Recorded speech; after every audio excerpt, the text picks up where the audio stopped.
കേരളത്തിൽ നിന്ന് ബാംഗ്ലൂരേക്ക് പാലക്കാട് കോയമ്പത്തൂർ വഴിയൊക്കെ ട്രാവൽ ചെയ്യുമ്പോൾ നിങ്ങൾക്ക് ലഞ്ചും ഡിന്നറൊക്കെ കഴിക്കാൻ പറ്റിയ ഒരു അടിപൊളി സ്പോട്ടാണ് കേട്ടോ ഞാനിന്ന് പരിചയപ്പെടുത്തുന്നത്.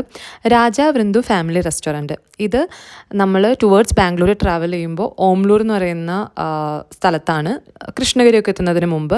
ആൻഡ് റോഡ് സൈഡിൽ തന്നെയാണ്. നിങ്ങൾക്ക് ഗൂഗിൾ മാപ്പിൽ ലൊക്കേഷൻ ഇട്ടാൽ കറക്റ്റായിട്ട് കിട്ടും. എടുത്തു പറയേണ്ടത് ഇവർക്ക് നല്ല അടിപൊളി സീറ്റിംഗ് കപ്പാസിറ്റിയും അതേപോലെ പാർക്കിംഗ് സ്പേസും അവൈലബിൾ ആണ്. മെനുവിൽ ഒരുപാട് ഓപ്ഷൻസ് ഉണ്ട്. അപ്പോൾ നമ്മൾ ആദ്യം ഓർഡർ ചെയ്തത് ഒരു ചിക്കൻ 65 സ്റ്റാർട്ടർ ആയിരുന്നു. അത് അത്യാവശ്യം നല്ലതായിരുന്നു, ഒരു നാടൻ ടേസ്റ്റൊക്കെ ഉണ്ടായിരുന്നു കേട്ടോ, എനിക്ക് ഇഷ്ടപ്പെട്ടു. പിന്നെ ഇവിടുത്തെ മെയിൻ ഐറ്റം എന്ന് പറയുന്നത് ബിരിയാണിയാണ്, അതും മട്ടൻ ബിരിയാണി. നിങ്ങൾ എന്തായാലും ട്രൈ ചെയ്ത് നോക്കണം. നിങ്ങൾക്ക് മട്ടൻ ബിരിയാണി ഇഷ്ടമുള്ള ഒരാളാണെങ്കിൽ നിങ്ങൾക്ക് ഇഷ്ടപ്പെടും. കാരണം അവർ ആ മട്ടൻ നല്ല കുഞ്ഞു പീസായിട്ട് കട്ട് ചെയ്ത് നല്ല സോഫ്റ്റ് ആയിട്ടാണ് കുക്ക് ചെയ്തെടുത്തേക്കുന്നത്.